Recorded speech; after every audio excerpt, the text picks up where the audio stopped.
Cheguei ao centro gallego.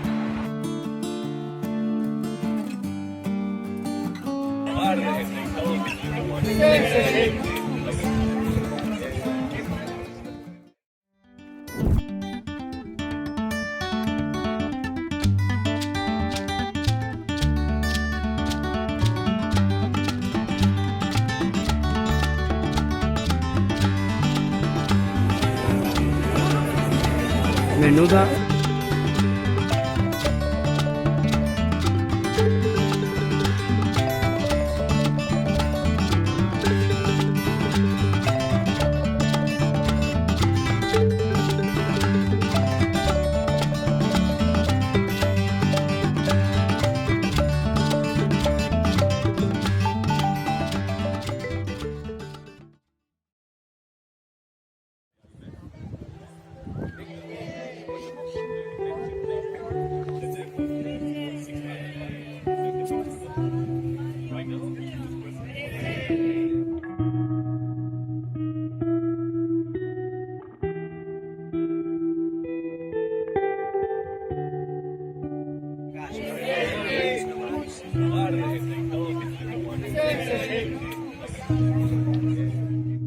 son xente que se xunta aquí todos os jueves a esta hora porque siguen buscando os seus fillos.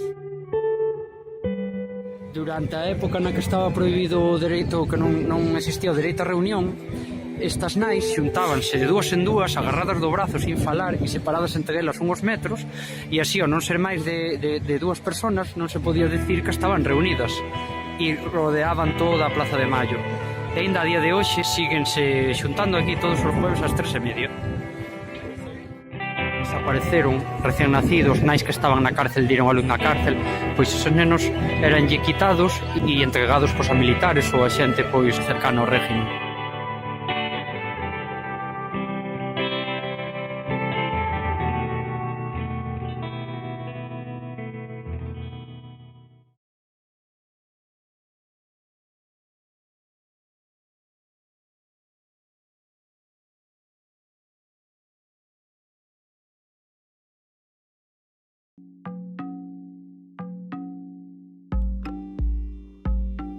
Cheguei ao cementerio de Recoleta, que é un cementerio no que son todo mausoleos.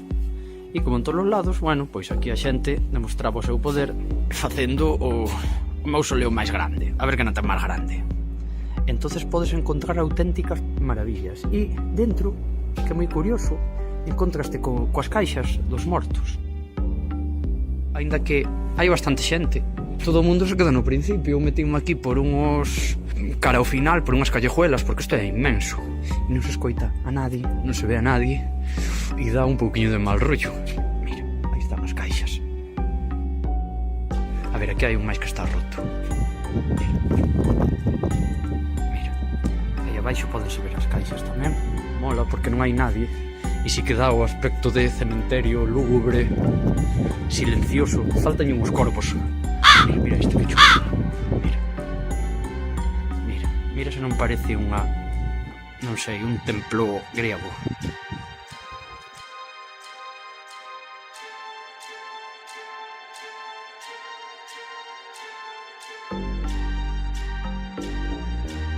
E o tamaño estándar máis ou menos o que sería de 2x3, ainda que despois hai algún, como que enseñei antes, que parece unha mini iglesia.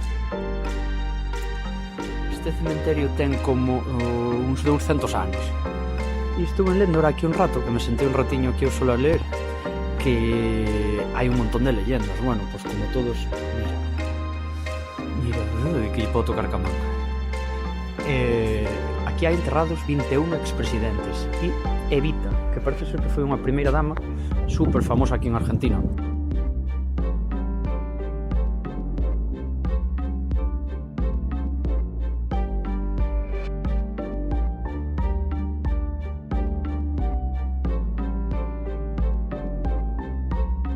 Despois tamén se comenta de un cuidador daqui do cementerio que puido chegar a pagarse un mausoleo aquí, de unha persona que... Oh, mira. Fálase dun señor, dun caudillo que fixo que o enterraran de pé.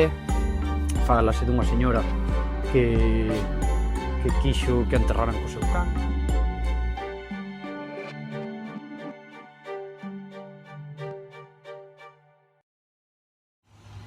Retransmitindo desde a avenida 9 de Julio. Por que lle chaman 9 de Julio? Pois porque foi o día no que esta xente obtuvo a independencia. Entón, pois hai 9 de Julio por todos os lados, avenidas, plazas, calles, todo. Entón, din que é a calle máis ancha do mundo. Vamos a intentar cruzala, a ver canto tardamos. Empezamos con unha acera ancha, generosa. 1, 2, 3, 4 carriles.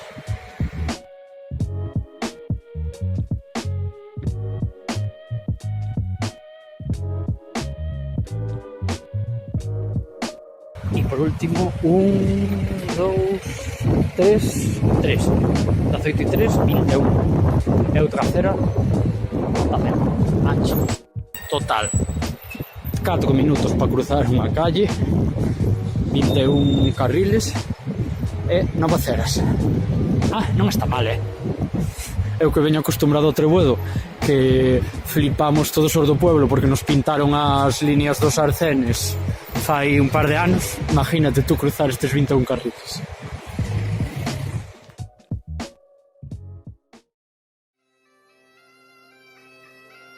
Cheguei ao Centro Gallego.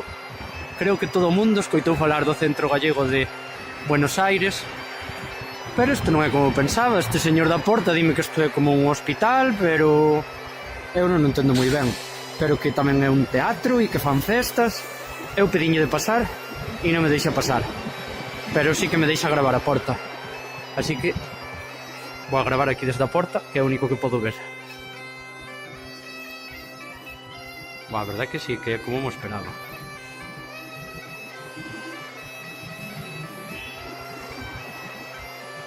Vou enseñar así un pouco desde fora como é. Está en un centro tranquilo residencial, enfrente de esta pedazo de iglesia. E a ver si se ve. Nada, é un edificio normal, así con unha fachada moi chula. Ten unha placa co símbolo de Compostela, como se fora unha tarta de Santiago. E pouco máis. Dimo o señor da porta que agora casi non se fai nada, que se facían moitas festas. Eu preguntei se era verdade que traía unha pulpeira o 25 de julio. Ele non sabe nada, pero bueno.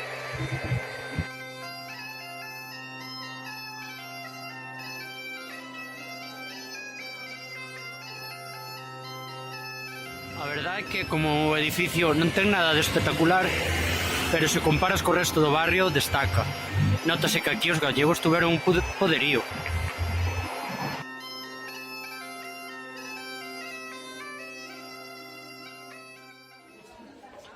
Despois de preguntar en varias compañías, algunhas dixéronme que non viaxaban este ano a Tucumán.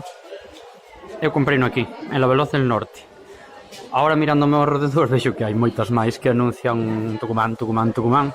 Eu paguei 2.000 e claro, vou en bus semicama, non sei o que será eso de semicama, e tarda solo 19 horas, que eso tamén non hai que pagar. Entonces, con isto que quero dicir, eu non mirei en todas as empresas, mirei nunhas cuantas. Paguei 2.000, saliume máis do doble que indo en tren, pero claro, en tren son 30 horas. Chegaba alá ás 2 e algo da mañá ou esperar 2 días para ir. Non me compensa. Eu fun con La Veloz, 2.000. Sale todos os días ás 8 da tarde e chega alá ás 3 da tarde do día siguiente. Menudo caos. Hai docenas e docenas de autobuses por todos os sitios, xente para un lado e para outro. Eu non teño moi claro como vou facer mañá para encontrar o meu bus. Fame non se pasa. Hai un montón de comida por todos os lados, é super barata. Eu hoxe comín por uns 90, 100 pesos, máis ou menos. 2 euros, ponlle, 2 euros e algo. Así que non está nada mal. Bueno, ao final, despois de moito esperar, conseguín subir o bus hacia Tucumán. O bus está bastante ben.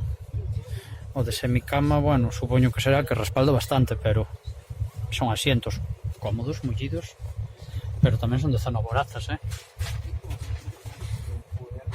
Bueno, vamos alá. Dalle un gústame, anda.